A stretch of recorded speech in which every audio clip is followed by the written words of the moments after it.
Praise the Lord. நம்ம எவ்வளோ தான் ஆண்டவருக்குள்ளே ரொம்ப ஸ்ட்ராங்காக இருந்தாலும் சில நேரங்களில் சில சூழ்நிலைகளில் பிரச்சனைகள் நம்மளால் கண்ட்ரோல் பண்ண முடியாமல் ரொம்ப சோர்ந்து போயிருப்போம். ஆனால் அப்படிப்பட்ட நேரங்களில் தான் நீங்கள் ஆண்டவரோடு உங்களுடைய ஐக்கியத்தை இன்னும் அதிகப்படுத்தி கொள்ள வேண்டும். ஏன்னா நீங்கள் துவண்டு போகிறதற்காகத்தான் சத்ருவாகிய சாத்தான் இத்தனை போராட்டங்களை உங்கள் வாழ்க்கையில் கொண்டு வருகிறான். இந்த மாதிரியான நேரங்களில் உங்களால் ஜெபிக்க முடியாது, பைபிள் வாசிக்க முடியாது, ரொம்ப சோர்ந்து போய் இருப்பீங்க. ஆனால் அந்த சோர்வில் இருந்து நீங்கள் விடுபட சத்ருவாகிய சாத்தானின் கட்டுகள் உங்களை விட்டு அகன்று போக நீங்கள் ஆண்டவரை துதிக்கலாம். ஏசப்பா, இந்த சூழ்நிலையை நீர் எனக்கு தந்ததற்காக நன்றி.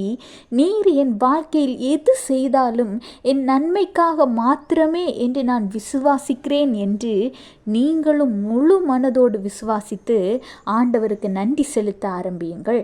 அவரை ஸ்தோத்தரியுங்கள், அவரை பாடல்களின் மூலம் துதியுங்கள்.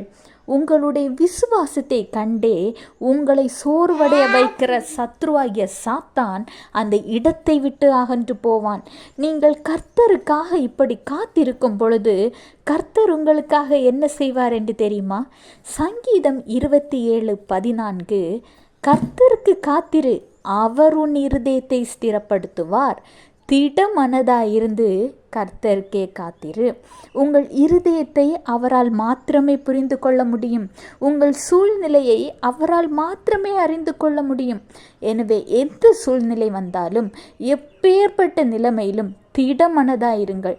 கர்த்தர் மீது வைத்திருக்கிற விசுவாசத்தில் கடுகளவு கூட குறைவு ஏற்படாதபடிக்கு ஸ்தோத்திரங்களோடும் துதியோடும் நன்றியோடும் ஆண்டவருக்கு காத்திருங்கள். அவர் உங்களை பாதுகாப்பார். Have a blessed day. Jesus bless you.